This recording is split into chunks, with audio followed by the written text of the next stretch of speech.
My 9-year-old son, Caden, skipped to the 9th grade because he's a genius, but he hates his school because his classmates bully him. He tried standing up for himself, but all the other students are older, taller, and stronger than him. I got tired of seeing him come home upset, so I decided to do something about it. When I was a kid, I used to get bullied every day by this kid named Brayton. He would punch me, steal my lunches, and give me the look. Everyone used to be terrified of him, so I decided to give him a call so he could teach Caden how to scare off his bullies. First, Brayton made Caden show him how tough he was. Caden took a deep breath and made the meanest face he could. I thought it was pretty good, but Brayton just started laughing. So the first thing Brayton did was teach him how to do the look. At first, Caden wasn't getting it right, and I could tell Brayton was getting angry. But then he decided to yell so loud that Caden did the look. Brayton smiled in approval and told him to try it out tomorrow. The next day at school, one of the bullies pushed Caden and he gave them the look. Comment what you think will happen next.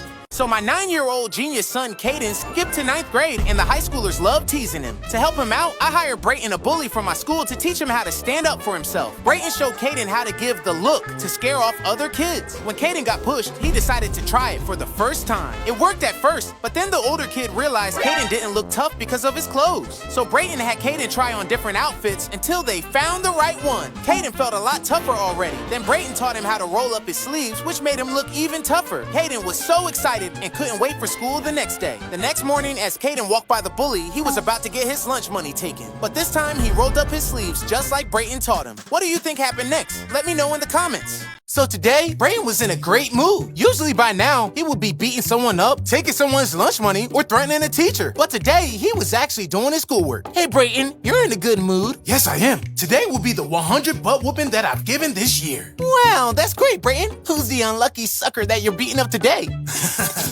You.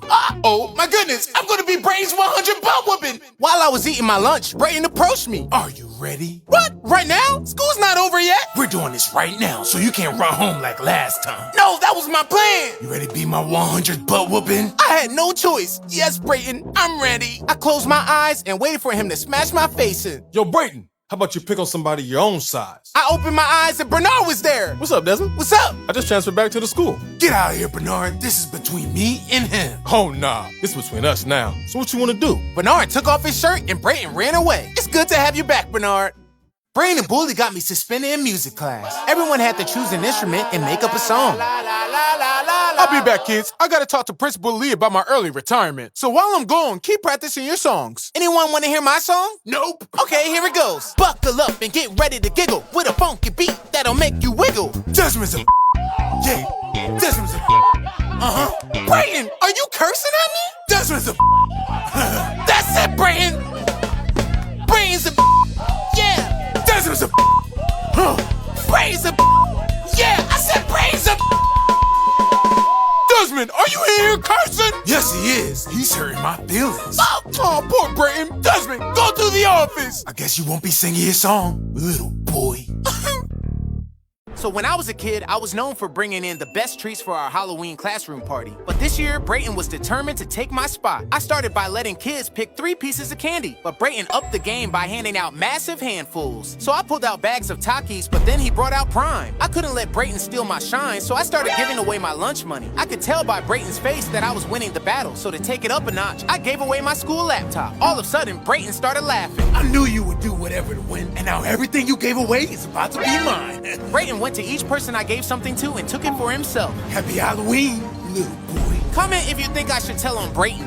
When I was a kid, my parents never let me celebrate Halloween, so now that I'm an adult, I like to go all out. I put up decorations, bought lots of candy for trick-or-treaters, and even put on a costume. Although trick-or-treating starts at 4 p.m., I was so excited that I waited by the door all day long. I finally heard a knock, and when I opened the door, no one was there. A few minutes later, I heard another knock at the door, and once again, no one was there. After hours of that happening, I figured kids were just playing at my door. So I decided to check my security cameras, and you wouldn't believe what I saw. Brayton the bully from my middle school was scaring people away and taking their candy. I went outside to confront him and he punched me, then took my bowl of candy. Comment below with the time someone stole your Halloween candy. So yesterday, Brayton got me suspended for 1 day. And anytime I got suspended, I had to stay at my grandparents' house while my parents were at work. There wasn't a whole lot to do there. They only had basic cable, so I couldn't watch my favorite shows. The internet wasn't the best, so no YouTube. If I got hungry, they only had oodles and noodles. And sometimes the oodles and noodles was expired. 1992! These noodles are older than me! So all I could really do was play games on my phone. When all of a sudden, I got a text message from Brayton. The message said, wait, let me get my Brayton voice. Look what we're watching in class today. And then he sent me a video. I clicked on a video, and my whole entire class was looking at the video of me getting beat up by Brayton. I could hear everybody laughing. Even the teacher was laughing. I couldn't believe it. I'm not even at school, and Brayton's making a fool out of me. Look, y'all, this is my favorite part. No, when I go back to school, I'm gonna be a laughingstock. So one day, I was walking down the hallway, minding my own business, when Brayton appeared out of nowhere. He started calling me names and pushing me around. I tried my best to ignore him and keep walking, but he wouldn't let me go. Where you think you going, little boy? That's when I had an idea. I remembered that I had a small bag of glitter in my backpack that I was planning to use for a Christmas project. I quickly grabbed it and threw it at Brayton. What the? To my surprise, the glitter exploded all over him, covering him from head to toe in sparkles. Brayton was so shocked he didn't know what to do. He tried to wipe it off, but it only made it worse. He looked like a walking Christmas ornament. I can't see! I can't see! I couldn't help but burst out laughing, and Brayton was so embarrassed that he ran away as fast as he could. I later found out that he had spent the entire day trying to wash the glitter off, but it wouldn't come off no matter what he did. So the moral of the story is that sometimes all it takes is a little bit of glitter to put a bully in their place. So back in middle school, Brayton, the school bully, used to run every teacher we had away. Our school would replace them just for Brayton to do it again. A guitar has five strings. Brayton, please stop. Make me. Oh, they do not pay me enough for this. I quit. Yeah, another teacher down. Knowing that Brayton made our teachers quit, our school always had another teacher on standby. Wow, a whole 30 minutes. He lasted longer than any other teacher. Come on, let me introduce you to your new class. All right, kids, settle down. I want you to say hello to your new music teacher, Mr. Falsetto. Hi, Mr. Falsetto. Brayton, please behave. We're running out of teachers. Don't worry. I'll be good. I didn't find it funny because music was my favorite class, and Brayton knew that. Oh, Desmond, you know what time it is? Time to tune up our instruments? Nope. Time for me to smack you for no reason. Brayton always punched me in music class because no teacher ever stopped him. Well, until... Brayton, sit your butt down. Wow, now I see why his name is Mr. Falsetto. You talking to me? I sure am. I couldn't believe my eyes. A teacher was finally standing up to Brayton. I run this school. Do you know who I am? Brayton Smith. From reading your file, I see why people are scared of you. Yeah, you should be too, with your little high voice. Ooh. Brayton walked up to me and got ready to smack me in my face. Okay, Brayton, I'm ready. No! Brayton, I said sit your butt down. You're not gonna smack nobody on my watch, Brayton. Who you think you talking to? I'm talking to you. As long as I'm here, you're not gonna mess with Desmond or anybody else. What? Ooh, Saved by the Bell. This ain't over. After class, Mr. Falsetto wanted to talk to me. So, Mr. Dennis, what are you planning on doing? What do you mean? About Brayton. When are you gonna stand up to him? The only time I'm standing up to Brayton is to give him my lunch money. No, Desmond, you gotta stand up for yourself, and I'm gonna help you. Let me show you how Brayton stays strong. Yeah.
started the morning ready to get things done. In the kitchen, Destiny was feeding Kaylani. But before I could get going, Caden's piano playing caught my attention. His music filled the room, and I didn't realize how good he's gotten. I moved to upgrade my studio doorknob, planning to finish quickly. But Kaylani said it's time to play. She drummed behind me, then climbed on my back, turning my work into a playful moment. Instead of rushing, I let her stay close, realizing some things are worth slowing down for. After the doorknob was changed, I headed to the gym, thinking I'd finally have time for myself. But even there, my mind was on my family and the moments I might be missing. Later, Destiny and I drove to lunch, reflecting on the sermon we just listened to. At the restaurant, the simple joy of eating together reminded me that these small moments are what really matter. As the day ended, we all gathered in the pool, splashing and laughing under the sunset. In the rush of life, it's easy to forget that family is the heart of everything. Sometimes, the best thing we can do is just be present and enjoy the little moments together.